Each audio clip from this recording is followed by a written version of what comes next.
Hello and welcome সবাইকে। তো আজকের ক্লাস লাইফ সায়েন্সের ক্লাস এবং এখানে আমরা পড়বো হিউম্যান ডিজিজ। তো হিউম্যান ডিজিজের ওপর আগে একটা ক্লাসে আমরা ডিটেলসে কিন্তু আলোচনা করেছি এবং হিউম্যান ডিজিজের যে বেসিক কনসেপ্ট সেটা নিয়ে মূলত আলোচনা করেছি। তো সেখানে আমরা বিভিন্ন রকম টপিক আলোচনা করেছি, তার যে সেকেন্ড যে পার্টগুলো আছে সেগুলো মূলত আজকের ক্লাসে করব। যদি ক্লাস পুরোটা শেষ না হয় তাহলে পরেও আরেকটা ক্লাস দেবো। তো চলো শুরু করি আজকের ক্লাস। তবে ক্লাস শুরুর আগে বলবো যে যারা 2024 সালে এএনএম জিএনএম এক্সাম দেবে তোমাদের জন্য এই ফাউন্ডেশন ব্যাচ কাদম্বিনী ক্লাসটা যদি ভালো লাগে অবশ্যই লাইক করবে এবং অন্যান্য বন্ধুবান্ধবী যারা 2024 সালে এই পরীক্ষাটা দেবে তাদেরকে অবশ্যই শেয়ার করবে। আর সবশেষে যেটা বলবো যে চ্যানেলটা অবশ্যই সাবস্ক্রাইব করবে। তোমরা যারা ক্লাস দেখছো নিয়মিত তাদের মধ্যে কিন্তু ম্যাক্সিমাম স্টুডেন্ট চ্যানেল সাবস্ক্রাইব করছো না এবং ক্লাস পুরোটা দেখছো না। আর ক্লাস নোটের ব্যাপারে বলে দিচ্ছি, ক্লাস নোট যারা পেতে ইচ্ছুক তারা ডেসক্রিপশনে দেওয়া হোয়াটসঅ্যাপ গ্রুপের লিঙ্ক থেকে কিন্তু গ্রুপে জয়েন হয়ে যাবে। তো চলো শুরু করি আজকের ক্লাস। তো প্রথমেই যেটা বলবো যে আগের ক্লাসে আমরা জেনেছিলাম অনাক্রম্যতা কী। তো যেহেতু এটা হিউম্যান ডিজিজ অর্থাৎ মানুষের রোগ বাংলায় বলে, তো রোগটা কি আগে জানতে হবে। রোগ বলতে আমাদের শরীরে বাইরে থেকে যখন কিছু প্রবেশ করে, যেমন ভাইরাস, ব্যাকটেরিয়া, বিভিন্ন জীবাণু, এবং এইগুলো প্রবেশ করার ফলে আমাদের শরীরে যখন একটা অস্বাভাবিক লক্ষণ দেখা যায় তাকে বলা হয় রোগ বা ডিজিজ। আর এই ডিজিজ ঘটলে তার বিরুদ্ধে আমাদের শরীরে যে প্রতিরোধ ব্যবস্থাটা গড়ে ওঠে তাকে বলা হয় ইমিউনিটি বা অনাক্রম্যতা। তো আগের ক্লাসে আমরা ইমিউনিটি নিয়ে পড়েছি। তো সেখানে আমরা একটা কথা বলা হয়নি, সেটা আজকে বলে দিচ্ছি যে ইমিউনিটি বা অনাক্রম্যতা দু রকমের। ইমিউনিটি দু রকমের, সেটা কি? এক নম্বর সহজাত অনাক্রম্যতা, আর দুই অর্জিত। দুই হলো অর্জিত। তো সহজাত আর অর্জিত এই দুটো জিনিস কি এটা জানতে হবে। সহজাত বলতে কি বোঝায়? সহজাত বলতে বোঝায় যে যে সকল অনাক্রম্যতা আমাদের জন্মগতভাবেই ছিল তাদেরকে বলা হয় সহজাত। আর অর্জিত মানে কি? আমাদের জন্মের সময় যেই ইমিউনিটিটা ছিল না, জন্মানোর পর ধীরে ধীরে বৃদ্ধির সাথে সাথে এই ইমিউনিটিটা গ্রোথ করেছে, এই ইমিউনিটিটাকে বলা হয় অর্জিত অনাক্রম্যতা।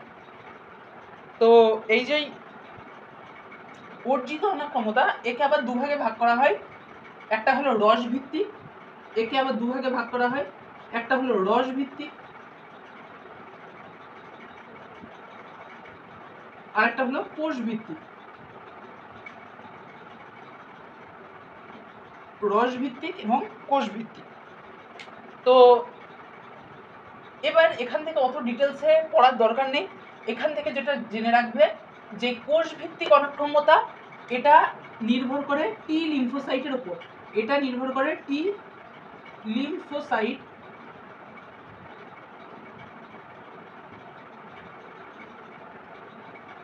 এর উপর, আর রস ভিত্তিকটা নির্ভর করে বি লিম্ফোসাইটের উপর। বি লিম্ফোসাইটের উপর। তো এটা নিয়ে এইটুকু ধারণা থাকলেই চলে যাবে। তো এটাকে খাতায় লিখে নেবে যে ইমিউনিটি দু রকমের, সহজাত আর অর্জিত। অর্জিত মানে আমাদের জন্মের পর বৃদ্ধির সাথে সাথে এটা গ্রো করেছে, আর সহজাত মানে জন্মানোর থেকেই ছিল। আর এই অর্জিতকে আবার দুভাগে ভাগ করা হয়, রস ভিত্তিক আর কোষ ভিত্তিক। রস ভিত্তিক নির্ভর করে বি লিম্ফোসাইটের ওপর এবং কোষ ভিত্তিক নির্ভর করে কিন্তু টি লিম্ফোসাইটের ওপর। এটা কিন্তু লিখে রাখতে পারো, পরীক্ষায় অনেক সময় আসে। এরপর যেটা বলবো সেটা হলো ভ্যাকসিনেশন।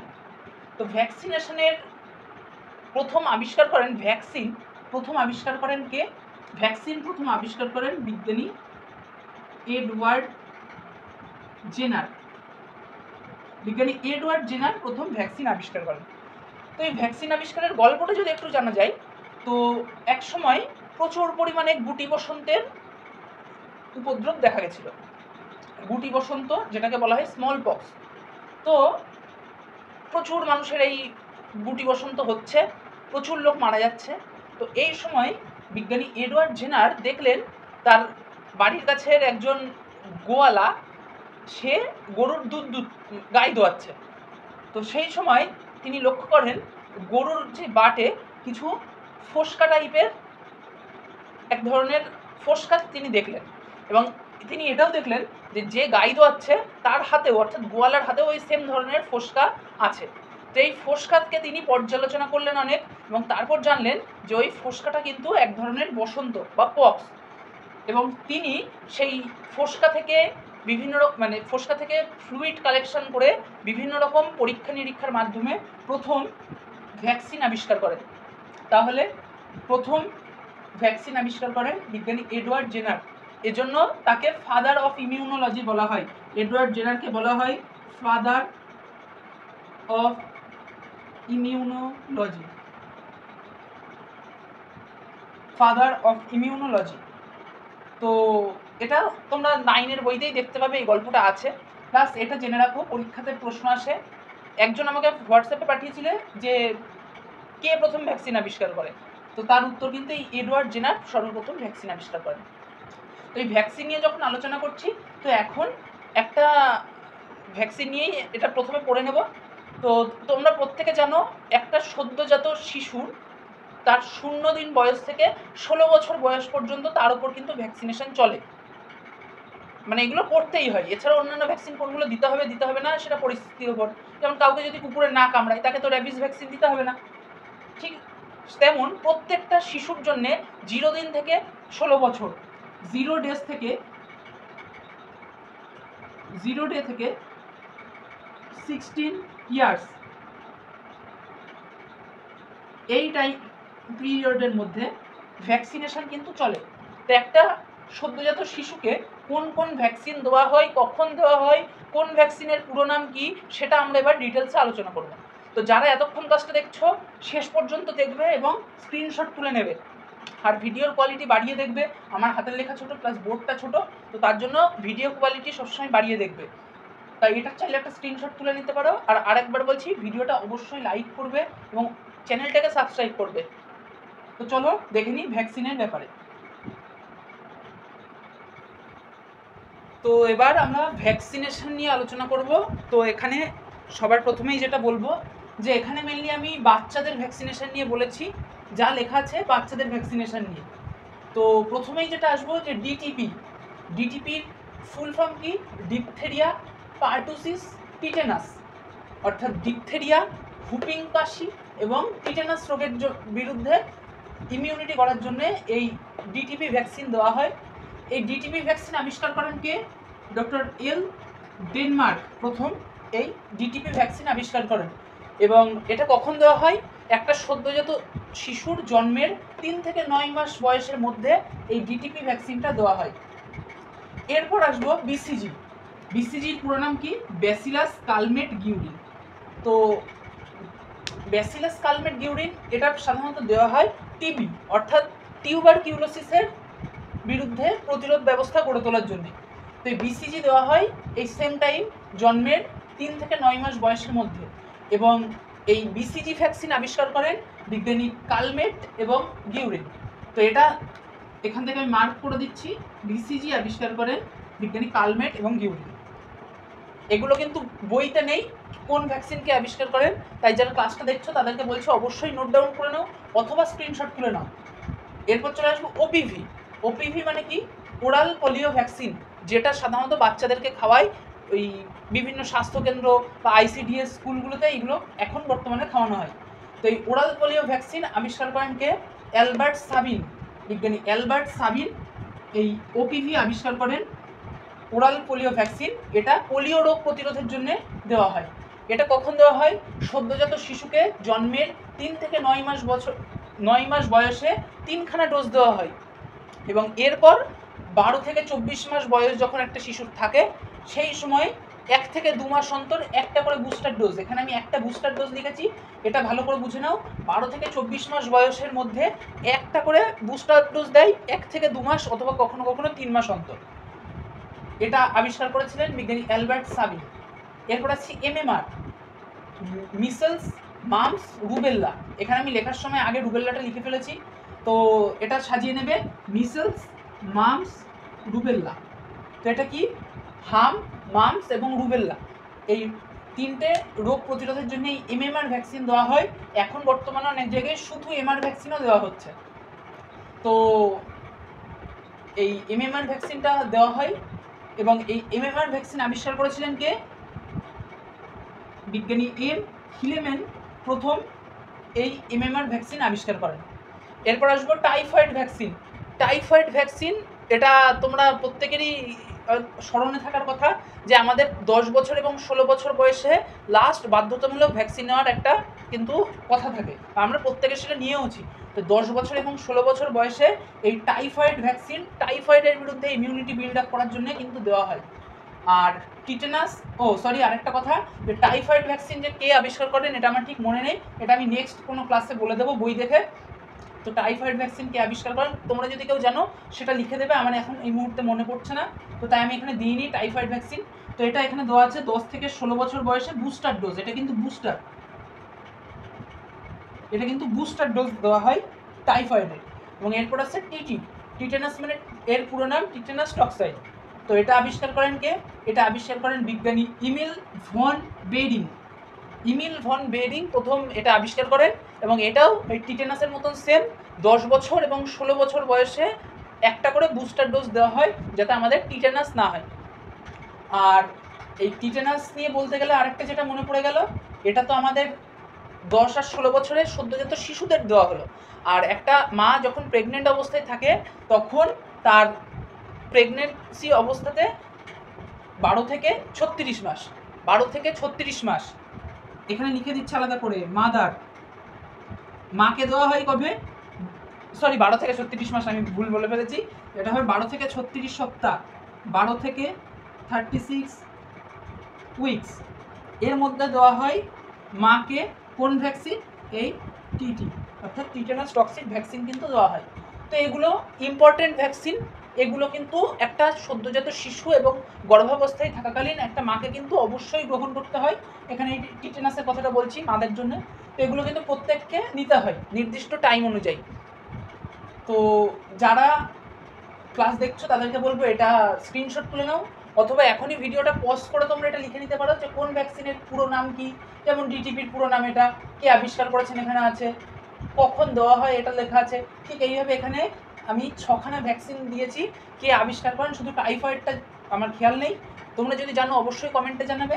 আর টাইফয়েড ভ্যাকসিন এটার ওখানে শুধু কে আবিষ্কার করেন সেটা দেওয়া নেই, তারপরে বাদবাকি যা প্রয়োজনীয় ডিটেলস দেওয়া আছে এটা স্ক্রিনশটও কিন্তু তোমরা তুলে নিতে পারো। তো এই গেল ভ্যাকসিনের ব্যাপারে। এবার আসবো আমরা বিভিন্ন রোগ এবং তাদের প্যাথোজেনের সম্পর্কে। তো এটার একটা স্ক্রিনশট তুলে নাও। তো এবার আমরা বিভিন্ন ভাইরাল ডিজিজ এবং তার প্যাথোজেনের নাম নিয়ে চলে এসেছি। তো সবার প্রথমেই যেটা বলবো যে এগুলোর স্ক্রিনশট তুলে নাও অথবা এখনই ভিডিও পজ করে নোট করে নাও, এগুলো কিন্তু পরীক্ষায় বারবার আসে, তো একবারই বলবো, বারবার এই এক কথা বলতে ভালো লাগে না। তো সবার প্রথমে যেটা আসে চিকেন পক্স বা গুটি বসন্ত। তো এর যেই প্যাথোজেন সেটা হলো ভ্যারিসেল্লা জোস্টার। এগুলো কিন্তু বুঝবে এবং মুখস্থ করবে, মেনলি মুখস্থ করারই জিনিস। তো আর বেশি কিছু কথা বলছি না, এগুলো সব ভাইরাস দ্বারা আক্রান্ত হয়। নেক্সট আসছে স্মল পক্স এর pathogen variola virus. Next polio কিসের জন্য হয়? পোলিও ভাইরাসের জন্য। এরপর আসছে র্যাবিস মানে জলাতঙ্ক, কুকুরে কামড়ালে যেটা হয়, র্যাবিস হয় র্যাবিস ভাইরাসের জন্য। এরপর আসছে ইনফ্লুয়েঞ্জা বা একে বলা হয় ফ্লু, এই ইনফ্লুয়েঞ্জা হয় ইনফ্লুয়েঞ্জা ভাইরাসের জন্য। এরপর আসছে মেনিনজাইটিস হয় দুটো ভাইরাসের জন্য, এক এন্টেরোভাইরাস, 2 এইচএসভির পুরো নাম হারপিস সিমপ্লেক্স ভাইরাস। এই এইচএসভি এখানে লেখা আছে, আমি ব্র্যাকেটে লিখে দিচ্ছি, হারপিস সিমপ্লেক্স ভাইরাস। এই হারপিস সিমপ্লেক্স ভাইরাসকে শর্টে বলা হয় এইচএসভি। তো এর জন্য কিন্তু এই মেনিনজাইটিস হয়। এরপর আছে হারপিস হলো একটা সেক্সুয়াল ট্রান্সমিটেড ডিজিজ, এই হারপিসের জন্য কিন্তু দায়ী এই এইচএসভি বা হারপিস সিমপ্লেক্স ভাইরাস।